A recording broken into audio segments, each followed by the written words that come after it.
What's up, guys? Mason the Brock Henderson here, and this is Legends of Tomorrow, Season 4, Episode 6. Tender is the Nate. Um, so this one, it had a good ending. I liked the ending. It was pretty sweet. You know, they did have some good moments with Nate and the team, with his father, and even with Nate and the new Amaya, Charlie. It was a pretty solid, fun ending. However, this has to be the most cringy episode ever. And not cringe as in like, ooh, that's so cringe. No, like literally I was cringing. It was cringe humor in the worst way. Like, oh my god. Oh, good lord. If, what's her face? Mona, I think, the new girl that, she was bringing in the food. If she becomes a character we see every episode, oh, good lord.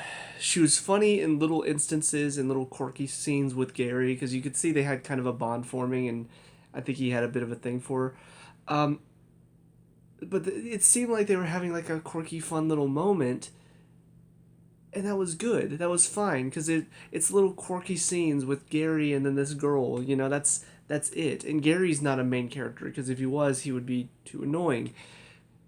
But good lord, this one episode without Gary. She's the worst.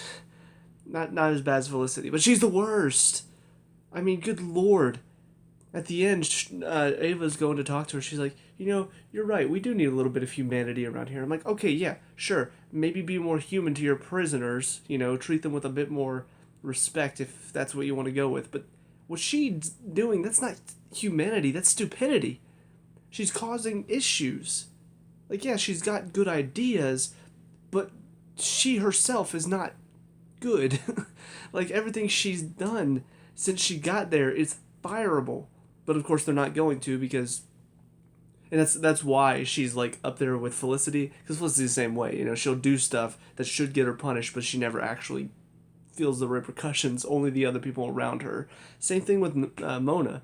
She never felt any repercussions for all the stupid stuff she did in this one episode. It's stupid.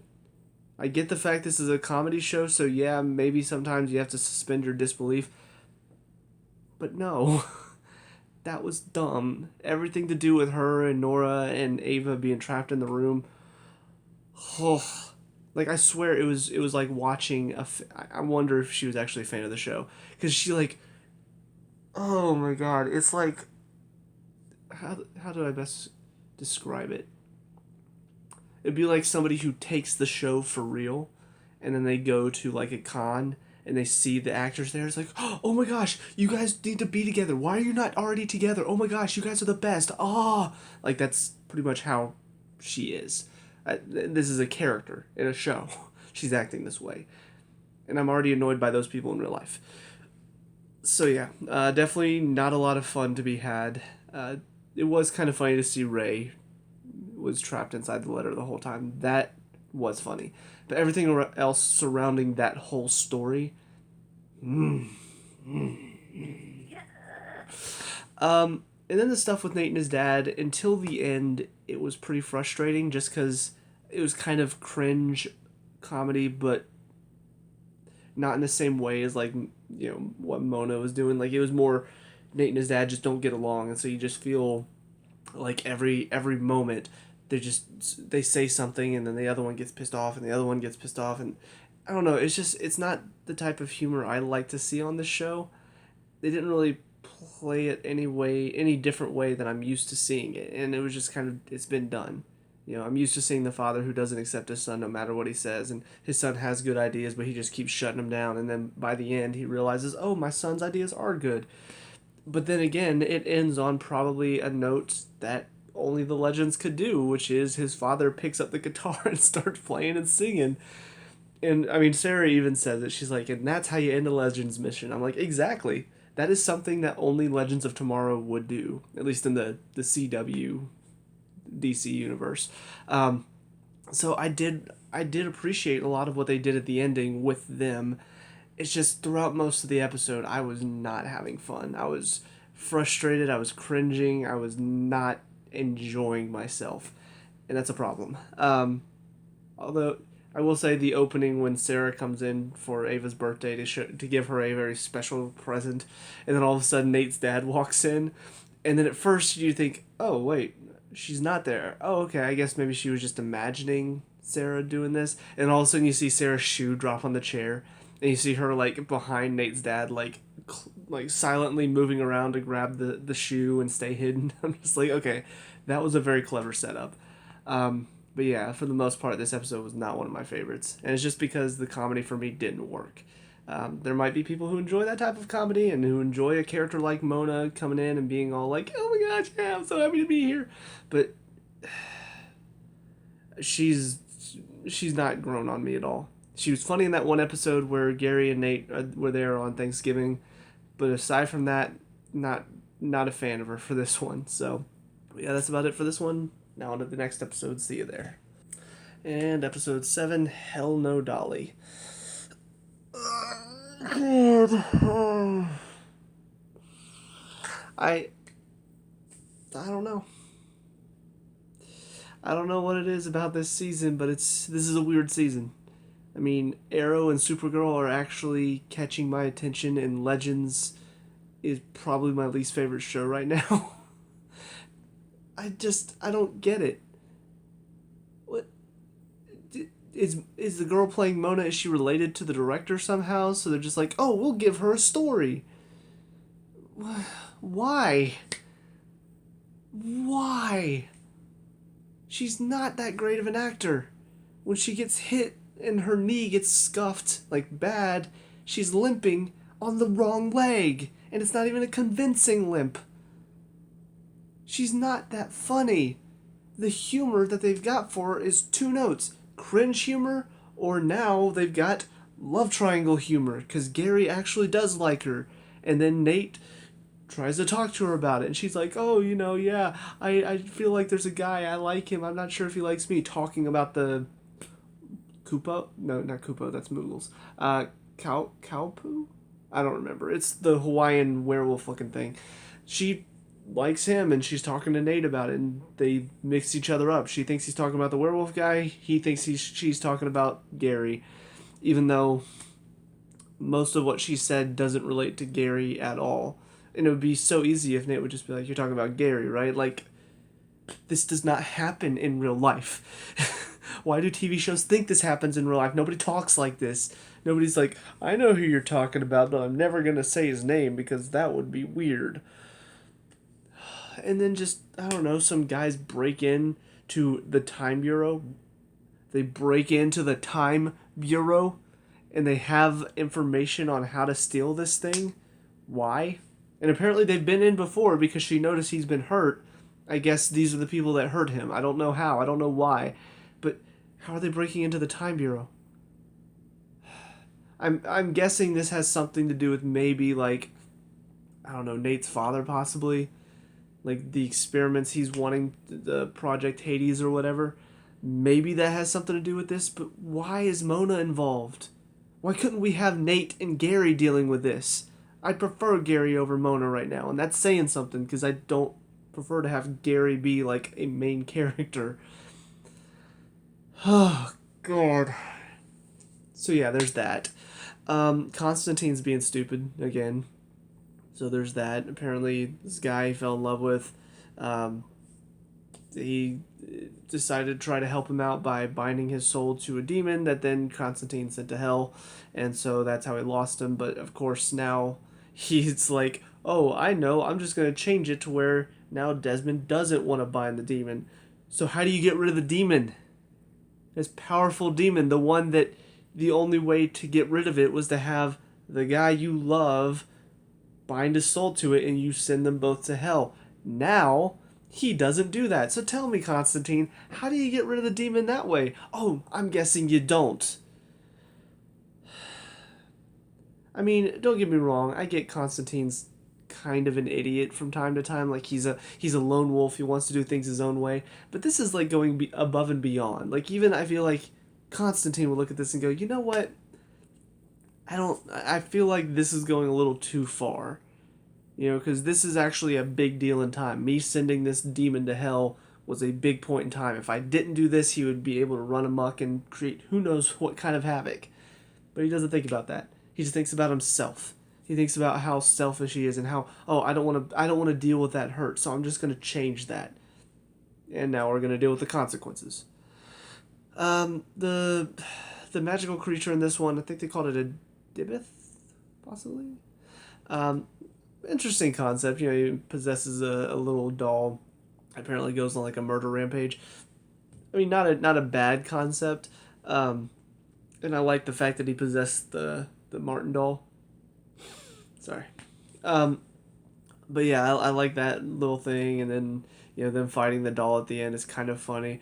Not bad puppet work, if I'm gonna be honest. Like I've seen worse, but it's I mean, how can you make that look real without putting a bunch of strings and stuff? Like they did a pretty good job for what they have. So I like the scenes with fighting off the doll and the puppet and stuff like that.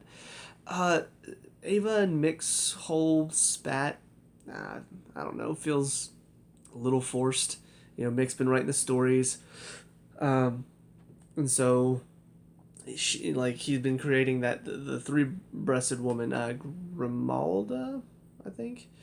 But yeah, so he's been bringing her to life, so that way it's Mick. What else would he bring her to life for? But Ava sees that, she's like, oh my gosh, she's working with a dangerous book. I'm gonna lock it away, and then he gets pissed at her for that, and then Sarah tries to play, you know, the mediator, and then that doesn't work. So yeah, I don't know. It feels a little forced. It feels like, why do we need to have this bickering, this arguing going on between them? You don't really need it. But yeah, so all in all, like, it's not necessarily a terrible episode. I've seen worse on the CW, but everything to do with Mona is just not good. And then there's just certain things that characters are doing this season that I'm just like, why? Why are you so dumb? We've had this for like the past 3 seasons. We always have that 1 or 2 team members that want to be stupid. They want to make dumb decisions that cause problems. Every season we have to have that for some reason. I don't know why. It's a constant storyline, and now it's grown to the point where it changes a lot of stuff. Ooh, excuse me. And I don't know what it's all gonna change. I assume that next episode is gonna be them trying to fix it, which I don't know how they would do that. But yeah. Oh, the one final thing, because I actually laughed at this part, because it was so stupid. I had to laugh. Because Ava was talking to Sarah about the fact that Mick was using this book even though he shouldn't. And it was really funny because Ava's like, this is a professional workspace. Like, we fire people for stuff like this. I'm like, oh, do you really? Because I seem to remember one girl in the last episode who did stuff she definitely should not be doing, and yet she's still working there. And in fact, she's constantly getting close to these creatures now, and she's falling in love with one of the creatures now. And yeah, I definitely see what you mean. You fire people for a lot of, stuff that they do wrong, don't you? That's why Mona's still here. So anyways, but that's it for this one. On to the final one. Please be better. I'll see you there. And finally, episode 8, Legends of To-Meow-Meow. I had to do the voice. I don't know why. Don't ask questions. So not a bad episode. Really, really funny.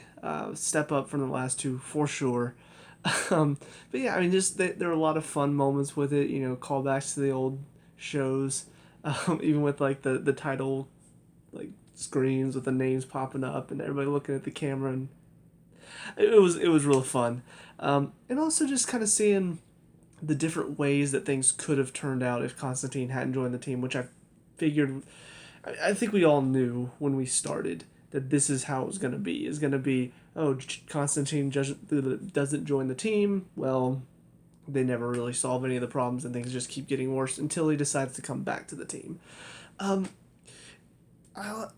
only problem I really had with it is, first of all, Mona still is a thing. But I didn't really like how it took them too long, I guess, to realize what the correct answer was. And, like, I don't know, it made Charlie seem a little bit too shallow.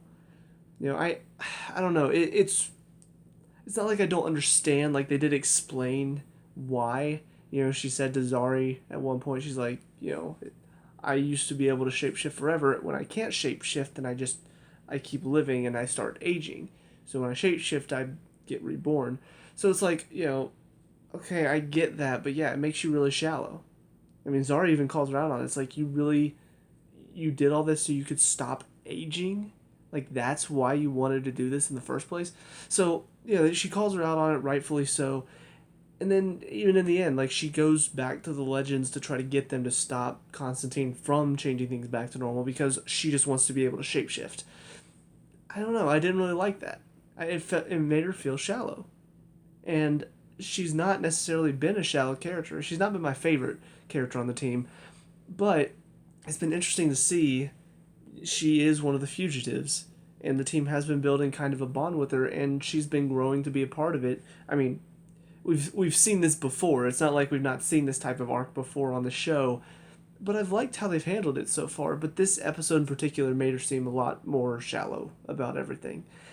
I didn't really like it, and I'm glad that they did give her realization at the end, like, oh, if it weren't for me, you guys wouldn't know about fugitives and trying to treat them nicer. So it's like she finally realized her spot on the team after all of this, but it took like a long time to get here. I feel like it took a little too long. But for the most part, I thought it was a pretty well done episode. I enjoyed Constantine getting to realize, like, the right thing to do, realize that he is the key to fixing everything. And even though it's hard and it sucks, it's better than everything else going to shit because you want to try to avoid your past and you want to avoid the pain. So yeah, I enjoyed the episode for the most part because of all of that. And then we end on a bit of a cliffhanger. Sure enough, Nate's dad is the one who ordered the Cope to be taken by those guys at the end of the last episode. Kind of weird because I figured we would kind of go back to the end of episode 6 where everything froze. Or was that? No. That was the end of the last episode where everything froze in time and we saw everybody about to do things but then didn't. And as much as I don't like Mona, the end of her story in the last episode was she'd just gotten her stomach ripped up by the Cope and she was about to pull the fire alarm and then she got blown back by the time altering thing. So I was curious to find out, like, does she survive? Does she die? Does she die? Is that too mean? I don't know if it's too mean. I'm gonna pretend like I'm not excited about the possibility of a character dying. But, like, I don't know, it was weird that we got to see the end of the puppet, but then didn't go back to the other scenes that we saw where time froze for a second. But yeah, Nate's dad is the one who ordered that, and apparently he's working with Neron, who is possessed Dez's body. I'm guessing he probably got out because of when they opened the portal at the end of last season to entrap Malice. I'm guessing that's probably when Neron got out. But he does show his face for a second. It's a little weird. I don't know. I don't know if it's supposed to be intimidating. It just looks kind of like, what? Did somebody just take like a piece of paper and with like a pen? That's what it looked like to me. It was bizarre. But yeah, so clearly I kind of figured this demon was going to be the mainstay, the main villain of this season, just because of how it started. And of course, seeing that he not only is back, but also is possessing Desmond is going to cause problems for Constantine later on this season. So it's a good setup. But yeah, these past 3 episodes just have not been that great. They've not been anything that's awful. It's nothing that's making me go like, ugh, like that was such a stupid decision. Well, some of the Mona stuff. But, like, for the most part, it's not been too bad. It's not been like Supergirl or Arrow past season 4 until this current season bad. It's just been kind of eh. And for Legends, in my opinion, that's not good. Like, Legends is a show that even when stuff doesn't make sense, it still keeps me laughing. It still keeps me entertained. These past 3 episodes until this one didn't. Ooh, excuse me. They didn't really keep me entertained. They kept me kind of like, I'm not really enjoying this. I'm not really having fun. I'm not groaning, but I'm also not laughing. I'm just sort of watching. So, yeah. I don't know. I hope the second half of the season is better, but I guess we'll find out.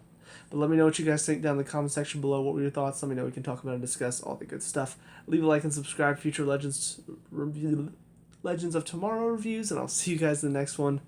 Peace out.